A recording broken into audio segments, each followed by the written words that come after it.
Rifan Afrian, putra Menteri Koperasi, Usaha Kecil dan Menengah Syarif Hasan jalani pemeriksaan di Kejaksaan Tinggi DKI Jakarta.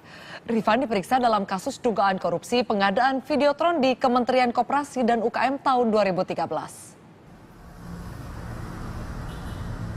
Rifan Afrian akhirnya mendatangi Kejaksaan Tinggi DKI Jakarta sekitar pukul 8 pagi tadi. Rifan diperiksa sebagai tersangka dalam kasus dugaan korupsi pengadaan Videotron di Kementerian Koperasi Usaha Kecil dan Menengah tahun 2013 senilai 23,6 miliar. Ini merupakan panggilan kedua terhadap Rifan.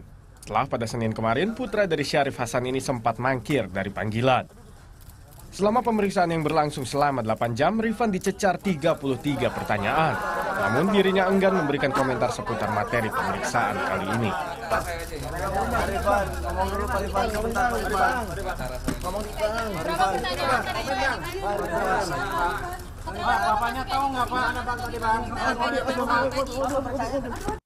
Sementara untuk Syarif Hasan yang merupakan pimpinan di Kementerian Koperasi dan UKM dan sekaligus ayah dari Rifan, Kejaksaan Tinggi DKI hingga saat ini belum menjadwalkan pemeriksaan terhadapnya. Belum, ini kan lagi proses berjalan. Kita sabar sedikit bagaimana perkembangannya, apa ada keterlibatan pihak lain lagi atau tidak, ya namanya juga masih berjalan. Kalau Pak Syarif Hasan sendiri ada kemungkinan diperiksa sebagai Menteri Koperasi dan sampai saat ini tidak ada sampai ke sana. Rifan yang merupakan direktur utama dari perusahaan PT Rifuel ditetapkan sebagai tersangka berdasarkan temuan fakta baru di persidangan tindak pidana korupsi atas terdakwa Hendra Saputra.